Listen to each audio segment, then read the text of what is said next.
gentlemen, this contest is going for is for the WWE Championship.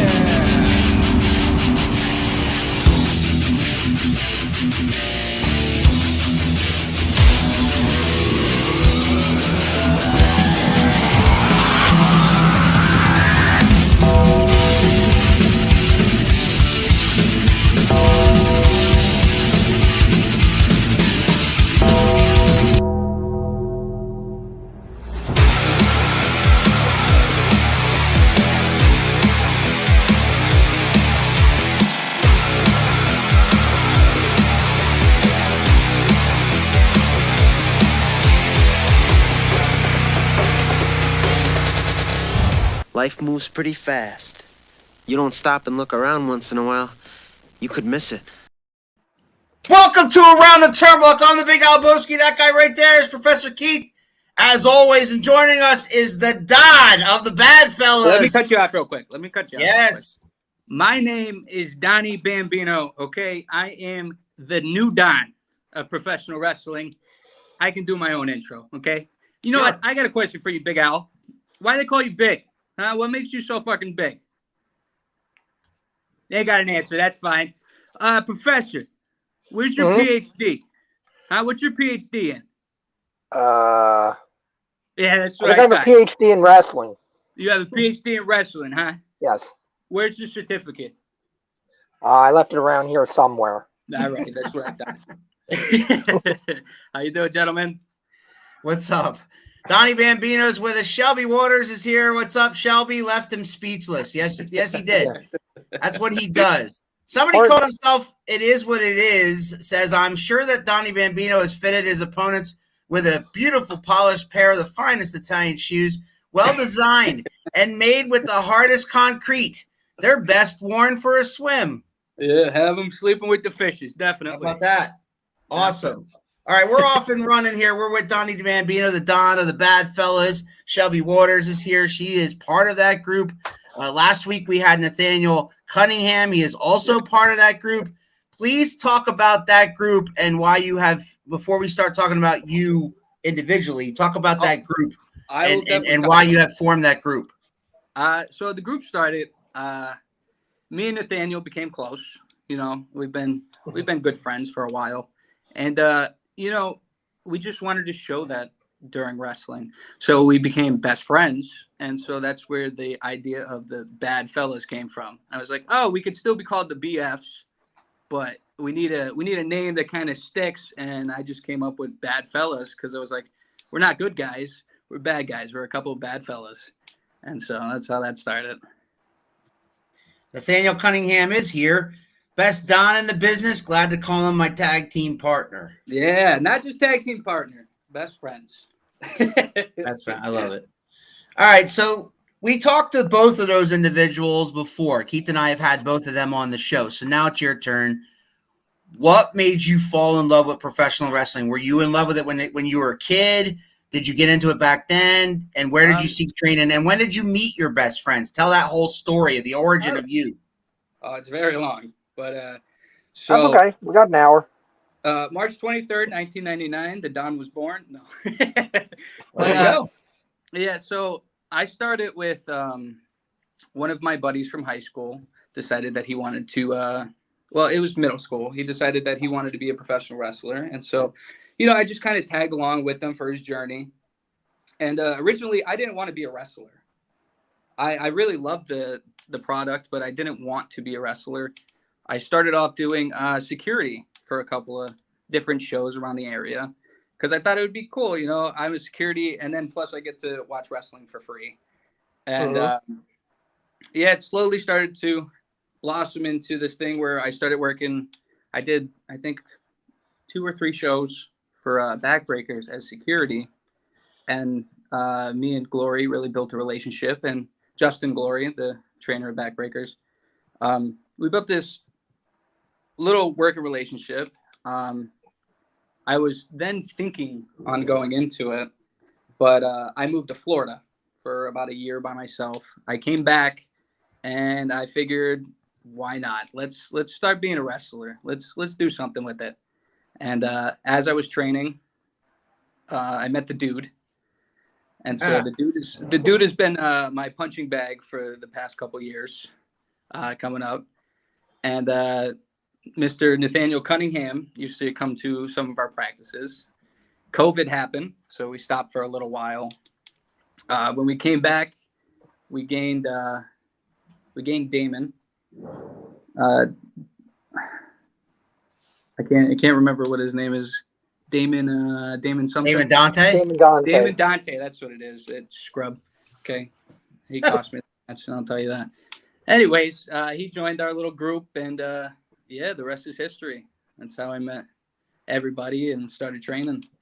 And then you started training at Backbreakers together, yeah? Yeah. And so once we came off of COVID, Justin Glory did a couple of training sessions, and then it switched over to Jack Molson. And I'll tell you what, Molson is a tough guy. He is the epitome of tough love. I'll tell you that. As advertised, right? Yeah, but I'll tell you what, I wouldn't trade him for anything. I really wouldn't. He wouldn't. If it wasn't for him, I wouldn't be in the position I'm in right now. You know, you see, I've seen you guys on social media now starting to get booked other places than just 3WA. Also, like you're starting to branch out a little bit. But talk about your debuts in 3WA. Talk about your individual one in 3WA. So my debut in 3WA, I believe, was a scramble match. Yeah, it was a 7-man scramble match. That was interesting. Yeah, that was interesting. There was a lot of guys in there, and I remember. And I think just about everybody was having their debut. I was there for that match, and almost everybody in it. I was like, he's new. Yeah. You're all new. You're all trying to prove yourselves. You're all trying to make an impression. I'm just sitting there like, it's either going to be really good or everybody's just going to trip over everybody because everybody's trying to come out of it like, book me again, use me again. I was good, right? I was good. Yeah, no, it was very rough. So any type of scramble match is very rough because you have so many guys and you can only work with so many of them. Right. And I remember all that. But yeah, I came out, but I can tell you I did have a bet going on during that first match. And so the bet was with Mr. Cunningham. He was already known as a heel down there. And so we had a nice friendly bet of, hey, I'm going to come out and I'm going to get more heat than you. And he's like, no, I'm already known. They already hate me. And I was like, no, I'm going to do it. And when my music hit, it was breaking the law. Right. That is not my music. And so it threw me off my game. And I was like, I definitely lost this bet. I definitely lost this one.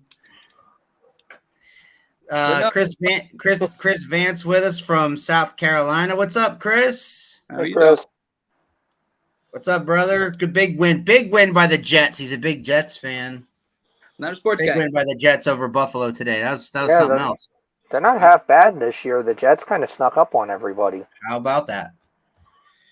All right, so then the next time we see you was October the 22nd. We saw you in a tag team match with Damon Dante. You and Damon Dante. No. No. Actually, I'm wrong. You had a singles match in between there, didn't you? I had a triple threat match with Nathaniel Cunningham and the dude. Okay, that's right. And you came out on top on that one. Yes, I did. You absolutely did. People got to see my finishing move, which is called the cannoli roller. So the cannoli roller. There you go, Keith. And we're calling this matches. You're talking to the commentary play-by-play man right there, the professor. He's going to call it the cannoli roller from now on. It is called the cannoli roller. I love it. Mark Bushholz is here. What's up, Mark? Hello, all. All right, so the cannoli roller. We were kind of set some stuff up in the next few episodes of Carnage with you guys. Not saying anything, but I felt like with Nathaniel's problem with Slayer, which then goes into him hitting Hat with the pipe, and now he's kind of a marked man, and I think that's going to give you guys an opportunity to put the bad fellas together as like, okay, Cunningham's got you guys together, so at least in 3WA, so they're going to use that, I figure, as your introduction. So Don, they're going to be releasing the next 3 episodes of Carnage over the next couple of weeks. Okay. And so the professor and I recorded them on Thursday, and so he was hinting that you guys could use some backup, so to speak. Yeah, like Nathaniel could use some backup, and you're coming off a loss. Shelby's coming off a loss. So it kind of works as heels for you guys. You can kind of use all of that to be like, we got screwed. This company isn't taking us seriously. We're not being treated fairly. So we all got together and we said enough. Strength in numbers, safety in numbers. We're not taking this anymore. A really good idea. That is a really good idea. Occasionally I have them. Yeah, regardless of the fact that it's honestly whatever Triple WA sees Right. me in. I mean, I'm the type of guy where you give me a match and I'll go, okay, this is what I'm working. It doesn't matter to me. I know I've had a couple ideas that I've shot out there. It's whatever they want to do with me, that is perfectly fine. You got to adapt, overcome, and evolve with the business, because if not, you get left behind. Absolutely. Speaking of fun guys, classic Johnny Potter's here. The greatest heels draw heat just by looking at people, or is that just me? I'm getting up there. Okay. Yeah. I'm gonna be known as the greatest heel. I can promise you that. I get the Triple WA crowd very heated. You do. The second You do time, it quite naturally, I might add. You do that quite naturally. When I went over on Mr. Cunningham in that triple threat, I was actually scared to leave the back room. I'm not gonna lie to you. I was, you got a couple of the guys they've been drinking a little and they're ready to fight, and I'm like, I really don't want to get jumped tonight. They are a raucous crowd in Quakertown. They absolutely are. They love their 3WA, and they love to get on the heels. They love to, just be part of the show. That's the cool part about that intimate crowd, right? I wouldn't have it any other way, because they make my job easier when they actually really do hate me. All right, so talk a little bit about that next match you had, which was a tag team match where you were kind of thrown together with Damon Dante against Tommy Mitchell and Trace Parker. It was nice and smooth. Let's talk about that one for a little bit. I'm gonna give you my personal thing. I really enjoyed the match. I really enjoyed the match for what it was. I feel like we kind of made it work, I think so. I'm gonna give you Donny Bambino's answer, and that's Sure. Damon, if you're watching this, I ought to smack the crap out of you. Okay, you screwed me over in that match, and I can't respect that. Okay, it was your fault we lost that match, and I'm sticking to it. I'm not arguing with that, Professor. You want to argue with the Don on that one? I mean, definitely they weren't on the same page. We acknowledge that. Mr. Bambino won. Okay, there's no same page, same book. No, I think I said something about you guys couldn't warm up to each other if you were cremated together. In fact, it was just not working. It was a good line. It was a good. I remember that. You wanted to go the, shall we say, underhanded, anything goes, get a win any way you can do it rule. And Mr. Dante was not having that. He did not like that. He wanted to have, handshakes and respect and honor, and let's do this above board. You're not going to get nowhere with that. Handshakes and kissing babies will only get you so far. Sometimes you got to, and I don't call it cheating, because it's not cheating. It's being smart. Okay? Yeah, that's what I've been trying to tell him that for years. Yeah. But he gets on me for rooting for the bad guys. Sometimes you got to be smarter than your opponent, and not a lot of opponents are going to see an eye poke or a toe stomp, And what the referee can't call what he can't see. Exactly. That's not on him.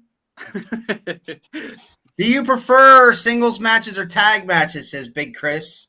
I prefer whatever they're going to book me in. Good answer. That's the honest answer. Good answer. It is what it is. Hello, Donnie. Do you have any chance of getting into WWE NXT tryouts, or how do you get to that level, or do you just want to keep it local and do what you're doing?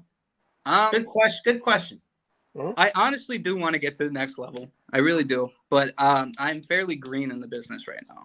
You know, I'm fairly new, so I don't see it happening anytime soon. But never say never. You know, maybe somebody comes to one of the shows and sees that I am probably one of the best wrestlers. You know, not to pat myself back, but you know, somebody comes out and So sees something modest.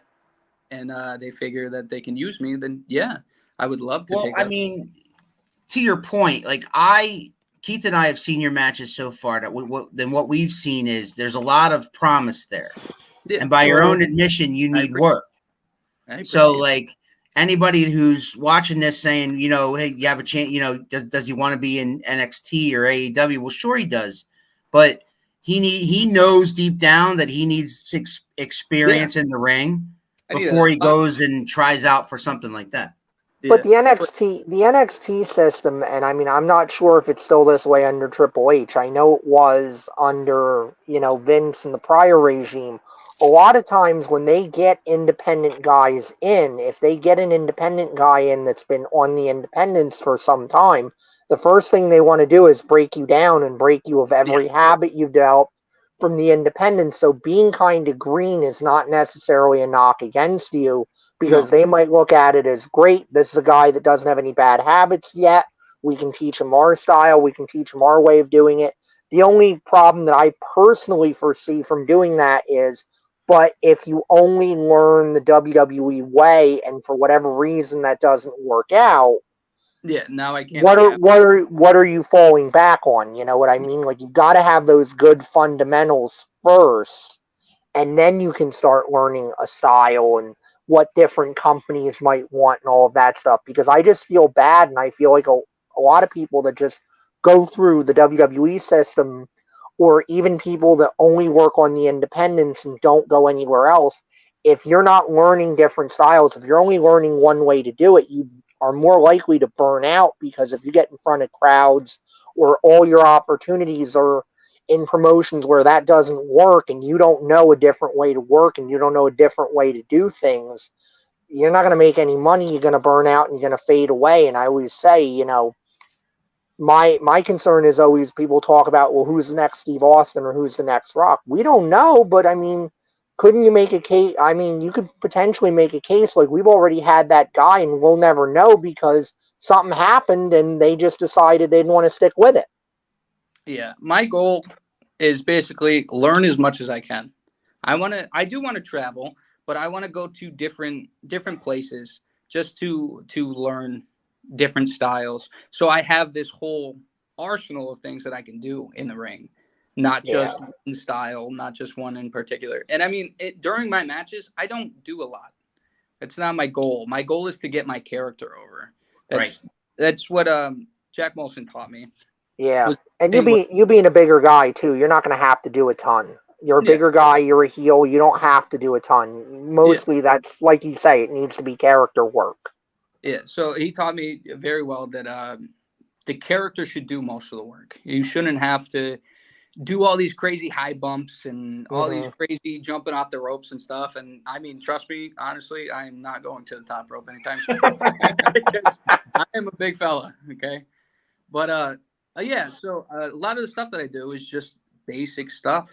It's just keep the story going. And that's an advantage, I think, that you have over a lot of the guys that we interview, because a lot of the guys that we interview have that new age indie style where they have to get as much craziness and then, you know, acrobatics and gymnastics and, you know, flippy dippy stuff, all, you know, where you are a big dude, like the professor said, you can ground and pound, you can go old school on them, you could just, you know, deliver a blow, play to the crowd, deliver the blow, play to the crowd again. You know what I'm saying? So it's a basic formula, but it's like it works for you. And for you, I don't want anybody's ability, because I mean, if I could do all that flippy crap, I would do it. Yeah, I would absolutely do it. I mean, if I could do a back handspring into a cutter, then that'd be my. but I can't do the majority of that. I mean, I am very athletic, but Donny Bambino is not very athletic at this point. He's just he's a mobster that just wants to beat the crap out of people. And so the only thing I really need is to just punch the guy. I mean, honestly. It is you're what like- it is back. He says, I understand AJ Styles started small, then climbed the ladder, but stayed just below the WWE level because he felt like he still needed more training and wanted to learn more before. Well, I mean, there was that to a degree, but there was also WWE felt like he needed more training and AJ disagreed. So there was a little bit of a, no pun intended, styles clash and personality clash there. I'm going to let you get guys on a little secret. I Sure. don't watch the product. I do not watch it at all. That was my next question, because a lot of you guys don't. I used to watch it a lot. I did when I was younger. That was, I mean, everybody watched wrestling when they were younger. It's crazy. It's this like fantastic world that you can watch. Mm-hmm. I did start watching it when I was younger. I maybe stopped watching it, I'd say 2010, somewhere there. And I can see that. I would watch highlight clips and stuff. But yeah, after 2010, I just completely scrubbed the palette of WWE. Haven't watched anything in AEW. Haven't, you know what I mean? And a lot of what I do is I watch a lot of indie shows on YouTube, and I'll see different moves where I'm like, okay, that looks cool. Let me try to learn that. Or, you know what I mean? Different compilations of people doing moves. And that's really it. Have you gone back and watched some of the stuff from yesteryear, like maybe from the 80s and 90s, perhaps? Yeah, I do. I watch a lot of old school stuff. Yeah, because I mean, I was hoping you'd say that because, like, with your age, all that stuff happened before you were born. I mean, the Attitude Era happened before you were born. So I mean, it's nice, it's refreshing to hear you say that. Yeah, so I am obsessed with old school wrestling. I am. That's good. That is good, because I think that a lot of the current last 20 years or so, not that it's going to go away, but I feel like it's going to hit a natural burnout point, because a lot of it is what I would call empty calorie wrestling. And I used to say this about like Ring of Honor. Everybody loves old school Ring of Honor, and I'm like, the problem to me with old school Ring of Honor is everything is good. I can't say any of it is bad or anybody doesn't work hard or anything like that. But you're all going 100 miles an hour from the first match to the last match. There's only a few guys that are differentiating themselves. You're all doing really good wrestling. If I watch 4 hours of really good wrestling start to finish, I don't know what I just watched. Like, it kind of all blurs together after a point. And going back to what you said about character, if I don't have guys that are working on character and I have guys that are working on doing the best moves, and hey, they've done some great, incredible moves, but if everybody does that, nothing's going to stand out to me, and I'm not going to be able to when I get to the end of it and somebody goes, hey, what did you just watch and who stood out? I'm going to have a hard time saying, well, anybody really did. They were all really good, but nobody kind of grabbed me and made me say, like, that's my guy. Yeah. I got a bunch of comments here, bud. So Morgan chimes in with Donny Bambino. I'm your biggest fan. Yeah, probably. Ruth chimes in with love you. The great new Don throws his pink. She did it again here. Yeah, I love when the great new Don throws the pinky. Yeah, that's the pinky. I can tell you on how that started. Go ahead. So at the time I was training with Molson, and he was telling me before my initial debut, he was telling me about how the Samoans used to throw up the pinky when they came out as a silent fuck you. And so I was like, oh, that's funny. Like, you know, and so moments before I debuted, I was like, I have a pinky ring. Why don't I throw up the pinky and give it a little chop to make it a little original? And as soon as I did that, I walked out of the crowd or walked out of the curtains and I looked at everybody. I threw the pinky up and did it. And everybody was pissed. And so it works. Yep. Because everybody knows you're conveying fuck you. I don't care about you. I don't like you. The hell with you all. It is what it is back. Mick Foley wasn't fancy, but he achieved in the industry. Absolutely. Ricky says Donnie the Italian unit. The Italian unit. I like that. I like that. All right. I love all the comments, guys. Keep them coming. You guys have questions for him, throw them our way by all means. But I did have a lot of inspiration from older wrestlers. So like Such as? I watched a lot of Arn Anderson. I watched a lot of Bam Bam Bigelow. A lot of older guys. And I mean, because I'm Italian, I used to watch a lot of Bruno Sammartino. So, Sure. But newer wise, and I say newer, but I mean it's not really newer. Big Vito was a big inspiration. I love Big Vito. Nunzio, I got the chance to actually talk with Nunzio. So the FBI. Yeah, the FBI. Yeah. Let's see. There's a lot of guys. It's hard to pinpoint. I know Samoa Joe, Bray Wyatt. Certain things Bray Wyatt did. Sure. I really took up. Like I know I love his low crossbody, and I mean Right. I've been figure out a way to make it work and believable in the match as I'm doing. But yeah, there's a lot of inspiration. All bigger guys, you know, slow, methodical. This is what I'm doing, and this is why I'm doing it. You know what? If you could get that move down and somebody with your body size, that would look devastating. Oh, it does, especially during training and moving. Oh, it looks nasty. Because we know a guy that's been working on it in another organization that really worked on it because he really liked it the way it looked, and it works. It really works well for him. It looks like a car accident. It does. It looks like a car accident, and I believe I don't remember ever seeing a move like that before Bray started doing it. Yeah. So I would, Usually guys go higher with it. Yeah. But he But- went. Yeah, he did it. He kind of did an innovative thing where he went low with it with his body type, and it looks devastating. It does. It looks nasty. It looks gnarly. And that's awesome. It's the car crash where you kind of, you're forced to look at it, but you don't really want to look at it, but you keep. Yeah. And it's like, it looks nasty. It's awesome. So let's talk a little bit about the Bad Fellas and where do you think you fit in 3WA? Okay, so Bad Fellas is just me and my best friend trying to take over the professional wrestling business. Okay, that's the goal. Okay, I mean we grew up very similar. Okay, Mr. Cunningham is a narcissist, but we grew up very similar. Okay, and we're just trying to get the job done. Okay, I don't care who they put in our way. I'm gonna take them out. Nathaniel's gonna take them out. It doesn't matter. Nobody's stopping the Bad Fellas. Okay, I can promise you that. And 3WA, I'm a top guy. I mean, look at me. I'm perfect in all sorts of ways. Is there anybody in 3WA that you have your eye on, possibly on taking on? Now you're asking a hard question. Yeah. The honest answer is anybody. I'm open to working anybody. I really do. The Donny Bambino answer is I want those tag belts. Really?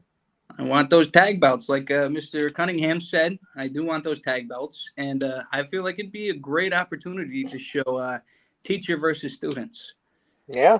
Absolutely. You'd have Jack Molson and you'd have the veteran by his side, Roadblock Chad McCoy, and you'd have you guys, the young upstarts. It'd be a classic story to tell. And I mean, what's a roadblock to a Big Mac truck? Okay. That would be an interesting collision. This is true. I'd be interested in seeing that. Absolutely interested in seeing that. Outside of the tag belts, if you were to work somebody singles, you on one-on-one, is there anybody you feel that, you look at that person, you're like, you know what? I want a piece of that guy. No, because I look at everybody the same way. It's okay, I know we can do something here. So anytime I'm in a locker room and I see somebody and I see their personality on how they portray themselves, it's like, okay, I can see what we can do here. I can see what we do here. So I'm open to working anybody.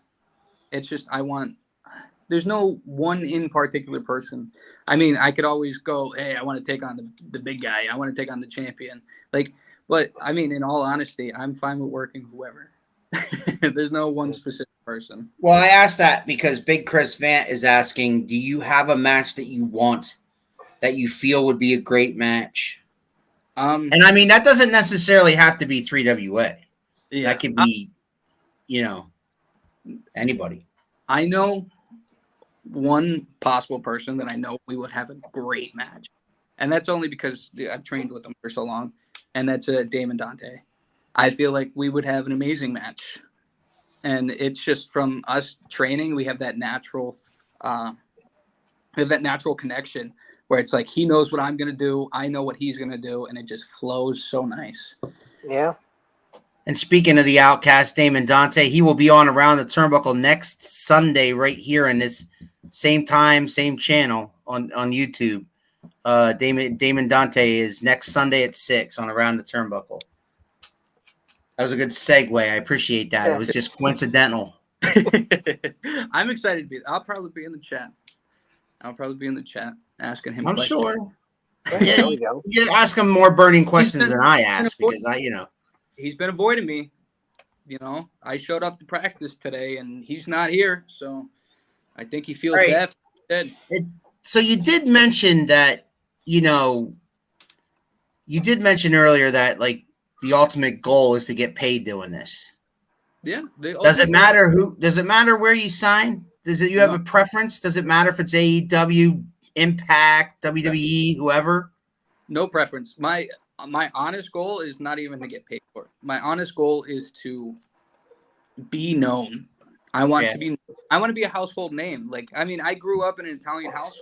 Everybody knew who Bruno Sammartino is. They okay. did. I had idols like that, or I had idols like Rocky Balboa, Sylvester Stallone. Like, I want to be my wheelhouse. I want to be the next, hey, this Italian kid did something. You know what I mean? And so that's how I grew up. I just want to be the next big thing. Shelby's back. She's like, he's scared in reference to Damon Dante, I believe. He might be scared. Shelby, I think you're right. Now we'll get to the bottom of that next week, I'm sure. I think he's scared of me, and you can let him know that I'm looking for him. So, wow. Maybe he'll pop on here and comment. I don't know. Morgan's back. If you can make money doing what you love, then you've made it. Yeah. Right. No, that is an honest statement. I would love to make money from this. I would love to be able to quit my 9 to 5 and just wrestle. Because, I mean, I really do enjoy doing this. But sometimes it's, all you get is a hot dog and a handshake and thank you for doing what you did. And it doesn't bother me because it's like, okay, I know I did a great job of getting my name out there. The people hated me. I did my job. And I just enjoy it.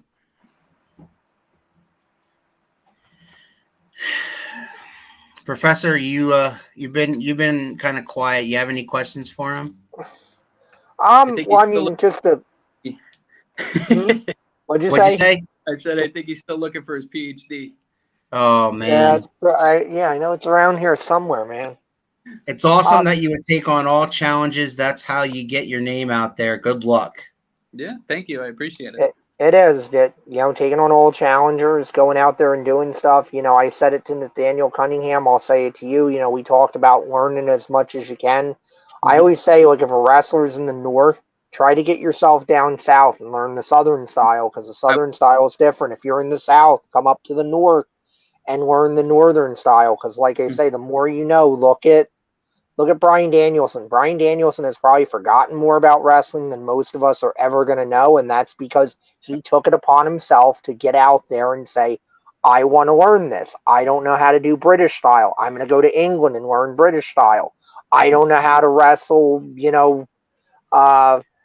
in Japan. I'm going to go to Japan and he just decided I'm going to learn everything, and that's the best thing you can do. And along the way, going back to what you said about the hot dog and the handshake, you figure out who those promoters are and you get yourself to a place where it's like, yeah, either you're going to stop doing that or I'm not going to work here anymore, because you don't want to get that reputation either that you're the guy that's just happy to be here and like, oh, we don't got to pay him anything. Yeah. at this moment, I feel like I am supposed to be that guy. You know, I'm fairly green. Yeah. I don't expect much, but you know, I do want to get to the point where I can travel places. I can go to Japan for a little tour, or I can go to England for a tour. You know what I mean? I do want to get to that point because I really just want to get out there. I want people to know my name, my face, know who I am. You know. Weren't you guys traveling when we were interviewing Nathaniel Cunningham? You guys were traveling. Where were you? Where were you heading? Where were you coming from? I think we were coming from I can't remember. It was some southern state. Was it Carolina? Was it North Carolina? I believe so. Yeah. So you are starting the Yeah, we're starting the journey. branch. Yeah. Yeah, we're starting the journey going down south, but it's more of like I want to go down south. I want to go to the West Coast. I want to, you know what I mean? I want to go Texas and Florida. Texas and Florida. Yeah, Right. Florida. If you can make it, if you can make it there, you can make it anywhere. Florida is my second home. I lived in Florida for about 6 years. There you go. So Florida is Do my. you know this guy, Ricky Jitty? I believe so. Mr. Bambino is tough, but he wouldn't take me down. I didn't want to put that comment up unless you knew him. No, I do. He's actually one of my work colleagues. Okay. Very excited for me to be a professional wrestler. There's Nathaniel. It was Burlington, North Carolina. There it was. There it was. Ruth is back. She's like, what's your favorite move? My favorite move is my finisher, the cannoli roller, because it took forever to figure out what I wanted to do as my finisher. And for those who haven't seen it, like the Chris Vance on this, you know, who've been commenting stuff because they weren't, you know, he's from South Carolina. Can you explain it in detail? The cannoli roller is basically a modified shake, rattle, and roll. Right. So I stuck with old school with it, and I love doing gator rolls because in high school I used to wrestle.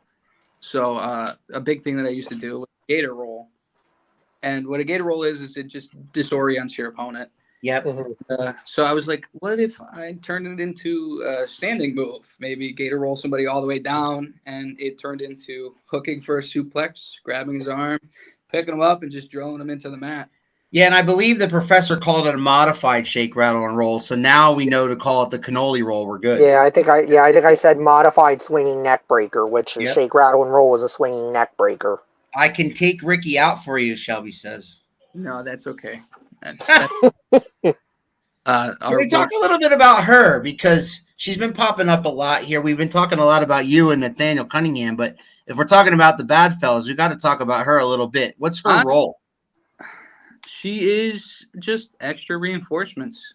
That's our extra thing where we can be like, hey, let's take over this company. I'll take whatever title, you take whatever title, and she can take the women's title because I'm not wearing the women's belt. So yeah, you and Nathaniel are but I not meant really it's qualified for that divion. There's no definitive leader of this group, right? No, there's no definitive leader, but I kind of feel like the leader. You know what I mean? Well, yeah. I'm kind of the big guy. I'm the head honcho. I'm already on, so I'm kind of calling the shots. But it's not really a leadership thing. It's more of just three people that are trying to get somewhere in the business. I thrive to drive Donnie nuts. Yes. She's good at that. Like she's good at driving you crazy. I'm enjoying, or I appreciate the fact of her putting that because now I can be honest with you. Me and Shelby don't get along too much. Okay? Me and Shelby do not get along, but it's like that sister. It's like that sister you never wanted, right? Yes, unfortunately, I have to work with her. Right. So she is part of the team, but I mean, yeah, it is that she's like a sister, where it's kind of this is our group, and we want to take over the professional wrestling business, and the only way I can see doing that is coming at it from three angles. You have the heavy hitter, you have the amazing narcissistic Nathaniel Cunningham, and we have our division covered. So we're hitting it from three sides. And plus, you can all support each other. You guys can all train together. You guys can all just make each other better. Exactly. I mean, it all works. It all works for me. Donnie is the brother I never wanted. Just kidding, sort of. No, you're not kidding. She's not kidding. She's not kidding. I mean, if she was sitting right here, she'd probably be calling me insults and all this other whatnot. The wave maker, as Mike Bucciaroni calls her. Yeah. The But she wave calls maker. herself that. Yeah, well, she does call it. Well, she said she was here to make waves. Mike Bucciaroni was the first one to call her the wave maker, so I started calling her that too. Throwing a pebble in the water, you know. Yeah, but the thing is, when you throw a pebble in the water, it starts off small, and then it turns into something. Oh, you got a point. I guess. Just saying. I'm good. Like I'm good for one. That's it. You know, I don't claim to have a PhD, and you know what I'm saying. That's a good callback. That was a good callback. Yeah. But anyway, yeah. So we have called your matches, and like I said, I know I speak for Keith when I say that we're highly impressed with what you've done so far. As green as you claim to be, you don't seem it when you're in the ring. You don't seem it with the crowd. You're really good pissing them off, and they hate you. You're also good. Seems like you could work with anybody. Do you feel you're that way, or how far do you feel you are in your training? First off, I really appreciate it. Yeah. And second off, yeah, I do feel like I can work anybody as long as we have the right tools to set up the match, you know? So by tools, I mean, I need to know what your character is, what you normally do. And I mean, it's basics to setting up a match. But there's a lot of guys that you'll get into the locker room and they don't know that. Because, I mean, either they didn't have as much training or they lack the training. And so, like, it's very hard to plan out a match like that. And, I mean, I'm not some seasoned veteran where I can go, okay, no, don't worry about it. We'll cover it up in the match. I can't do that. Right. Yeah. But I want to get to the point where I can do that, where I can go, hey, book me with whoever so we can have this match. And just be able to do it. This is why Big Al is my favorite. I appreciate that. Up. Shelby, by the way, I need to get next show, if you have them available, I need a T-shirt for my daughter. She wants a small Shelby Waters T-shirt. You have them available. Just saying. I appreciate the love on the show, by the way. No, my daughter did like her the first time she saw her. I took my daughter to a show, and that just happened to be Shelby's debut. She was in a tag match, and so she's like, "Oh, I really like her." And so during the intermission, Shelby came out. She got to take a picture with her. She thought it was awesome. So that's the blue. She said next time I see Shelby wrestle, and if she's selling T-shirts, she wants a T-shirt of Shelby Waters. I still got to get T-shirts made. Don't have to do that. But who the hell's gonna buy the Don T-shirts? Well, here's the thing. You can have it like Godfather style, where it's got the puppet strings up top. I might not. Donny Bambino. Joey Logano is the NASCAR champion. Not wrestling related. Not at all. Congratulations, Joey Logano is the NASCAR champion. Sounds there you like go. You gotta worry about on those shows though, that shirts, that copyright infringement. You gotta be careful. Yeah. So I'm very well versed in copyright because I make my own logos and I make a lot of different logos. So I kind of have my own issues with certain logos that I've made throughout the years. That is a very good thing to know about being in the do-it-yourself wrestling merchandising situation. I've learned the hard way of getting cease and assist letters. Yeah. Man, I know. So, you got any like cool road stories because you guys have been traveling together like over the past year or so? So, you got any like, because I didn't ask Nathaniel or Shelby that. I didn't want to put them on the spot, but I think you can handle it. You're tougher than them. I think it's my opinion. I do have a couple. Do you have any nothing personal? Like, I don't want to hear you walked in and Shelby was like fucking squatting in the bushes somewhere. No. But something funny. Yeah, I have a lot of them, but there's a couple that I can't share on here. Well, that's what I'm saying. I want one that you can share. Not until the statute of limitations runs out, anyway. Yeah. I don't know. I got to think about that. I think the first time we went down to Triple WA was probably my favorite. Yeah, the first time we went down to Triple WA, it was a great car ride. It was just it was the first time for me getting the feel of being one of the boys. You know what I mean? Because it was just, I believe the first car ride was Molson, the dude, Mr. Cunningham, and myself. And me and Nathaniel Cunningham were sitting in the back seat just pissing off Molson. We were running on, because me and Cunningham have this thing where we don't sleep. And so when we don't sleep, we are next to crackheads. Like right there, levels. Punch drunk, right?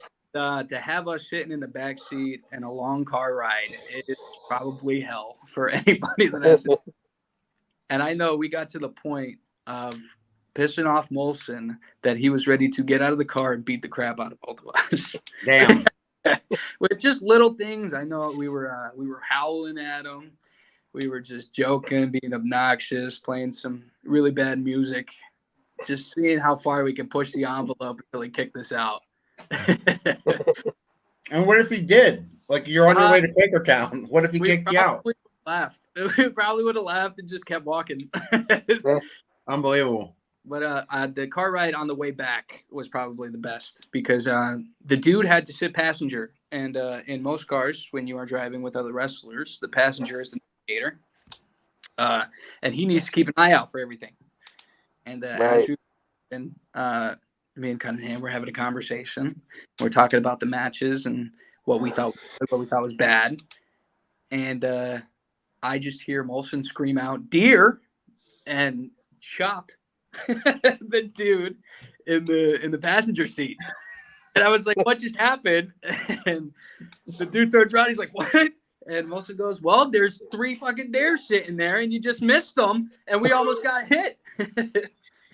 So he had to hit him and say, why weren't you paying attention? You were supposed to be my extra set of eyes. But the best part was going down the road.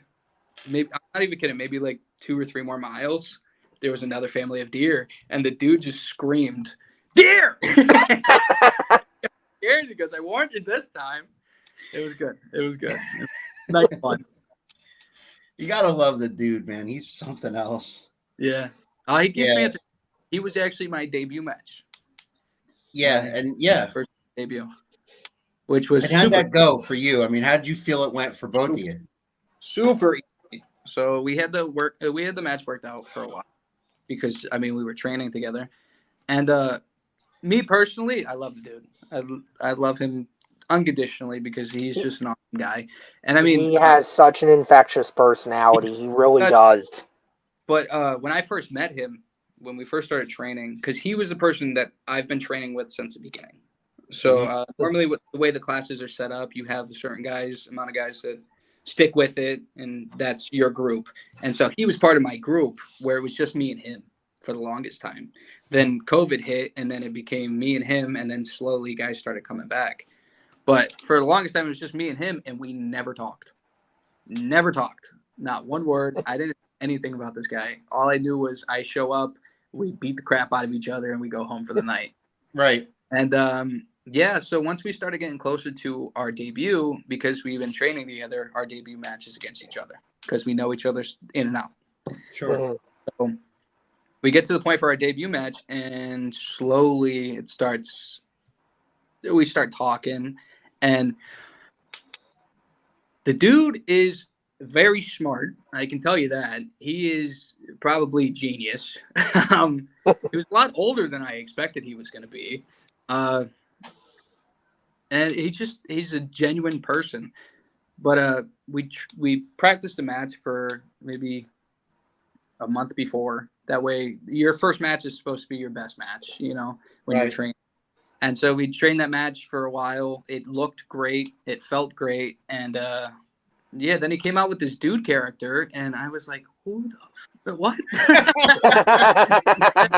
And, it actually started off as a joke because one day at training we were talking about how he looked like Frat Jesus, and it slowly to hippie, and it just I love it. And molding, and so when he came out to jump, and everybody popped. They did. They didn't even know him. They didn't even know him. The music starts. He comes out. We told this to him to his face. Keith and I are in front row. His music hits. He comes out. And they just automatically were like, I like we love this guy. And he didn't even wrestle yet. It makes it so easy. So our debut match, he comes out and, he's all excited and he's slapping hands and kissing babies. And Yeah. it made my job 10 times easier to Yep. just out and flip off the crowd and do my thing, threaten to slap people. Yeah. And it just, the story told itself. It was, okay, this guy's an asshole. This guy's a hippie that doesn't wear that. This is going to be good. Yeah, they've already adopted him, and now you're out here. You don't have to do a lot to be like, I don't like the guy that you've just adopted. I'm going to beat the shit out of him, so hate me. Hate me a lot. Yeah. Donnie, happy for you. If you get T-shirts, I'll buy one or two. Is there anyone that you work with that you look up to or to sharpen your skills with? I look up to a lot of people in the wrestling business since I've gotten into it. Others in different ways. There's not really one particular person that I do, but a couple names are like Justin Glory and Jack Molson. Yep. I love working with. Big shout out to Backbreakers. Yeah, big shout out to Backbreakers, because without them, I wouldn't be where I'm at. But other guys just like Damon. I love messing around with Damon because he has this weird ability to adapt to things so fast that it's like insane. I love working with the dude. I love working with Cunningham because they all make me better because we're all just trying to do the same thing. It's really it. All right, fans, before we ask Donnie one last question, I want to remind everybody, I hope they've been checking out that scroll at the bottom. That's some upcoming local events here in the Lehigh Valley and the Susquehanna Valley in, central Pennsylvania, northeast Pennsylvania area. We got plenty of events coming up every Saturday in November, starting with this Saturday at Outbreak is in Hamburg.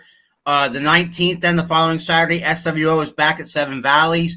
On the 25th and 26th, CCW, Valor, and Seven Mountains do a United show for Black Friday and the day after, which is Saturday as well, in Lebanon and Lewistown. And then we're back in the Q-Mart for 3WA on the 26th, Saturday the 26th in Quakertown. Get your tickets. Go to all those Facebook pages. You can find links and phone numbers that you need to get tickets to each and every one of those events in their Facebook pages. I know that Donny Bambino will be at least in part of that 3WA show on the 26th in Quakertown. I will be there. I do have a show in Sanctuary, I believe the 13th coming up. There you go. There's a couple other shows. I can't remember dates. I'm terrible with numbers. Right. So am I. I let him deal with all those. But whatever he said in the last podcast, it's probably where I'm going. That's why I love having Al around. He's got the schedule and everything, and he's just like, okay, on this day we're doing this, and I'm like, whatever you say, brother. I'm glad I'm good for something, Professor. I'm absolutely terrible with dates. I'll tell you a story about what happened just a couple days ago. I had to pick up medication for my fiance, and completely forgot her birthday. Just went right out of Wow. And that's bad. her date of birth, and I called her, and she gave me hell for it. Oh yeah, they will. Mm-hmm. Yep. I've been married 7 years. You're gonna be living that one down for probably the rest of your life now. I'm still been doing it. It's just dates, and she'll never forget it too. It'll be like 20 years on. You'll be having a fight about something else, and she's gonna go right back to. And then that time you forgot my birthday when in the pharmacy, and that was 20 years ago. It doesn't matter. Yeah, no, I do it all the time, especially with my my mother.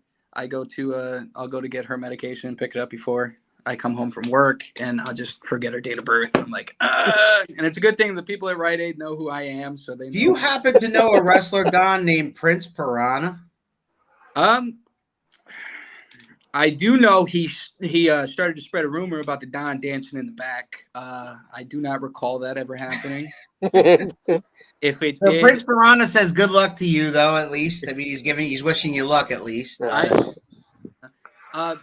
Let me know if there's a video of that, because if there is, it definitely did not happen. I would like to purchase this fictitious video and make it disappear. Absolutely. That was a very funny moment in the locker room, because it was very impromptu. I'm taking my gear off, and the song just comes on, and I'm seeing the dude start bobbing his head, and I'm watching Piranha start dancing, and I was like, You're all right, dancing. start dancing too, Yeah, I think Shelby told us that story when she was wrestling, and she said that while she was wrestling or while she was coming out or something like that, you guys were all dancing back there. But yeah. I want to remind everybody that next Sunday at 6:00, the Outcast Damon Dante will be here on Around the Turnbuckle at 6:00. and We got one last question for the Don, and that is, I'm going to put you on the entire full screen. I want you to give a message the best way you can and know how to the rest of the locker room at 3WA or any damn locker room. All right. Yeah. So the floor is yours. The Donny Bambino. My name is Donny Bambino. I am the best professional wrestler you will ever see. You would be honored to have me grace your ring. I am the new Don of professional wrestling. Thank you, Big Al, for that. And I will take on any, and I mean any, person you have sitting in the back of your locker room that you think is stand toe-to-toe with the Don. Okay? That's all I got to say. Awesome. Don't go anywhere when we go off the air, all right? I got you. Ladies and gentlemen, Ragu or Prego? You in the trash can with both of them. How about that? Yes. You need to Make stop your that. own, Shelby. Make your own. I have an Italian grandmother. Make your own sauce. She started this at practice, and it's been pissing me off ever since. She always throws out. She always says, "Your mom used ragu. Your mom uses." If there was ever a moment where I would choke slam a girl, it would probably. I can tell you that honestly. You're never going to be able to bring. You're never going to be able to bring her over for dinner. Your mom will choke slam her. Yeah, You're apparently. talking like that. My Aunt Ruth is actually my favorite aunt. Awesome. There you go, Aunt Ruth. You heard it. That was Ruth. That was commenting. Yeah, that's my aunt. Okay, awesome. Thank you for that. I want to thank everybody who commented. I want to thank Prince Piranha for checking in, Shelby, Nathaniel Cunningham, Aunt Ruth. It is what it is. All you people, Chris Vant, you know you love us. You know we love you, brother. Everybody that commented during this show, I appreciate it. I hope the Don appreciated you guys tuning in and supporting. And I have a couple phone calls to make when I get off the air. All right, we're gonna get out of here, man. And the last thing I got to say, and don't go anywhere when we go off the air, please, in case I didn't say that before. The last thing I want to say is, to those of you who know me, 10 years ago, I lost my brother today. That is the 6th, 10 years ago in 2012.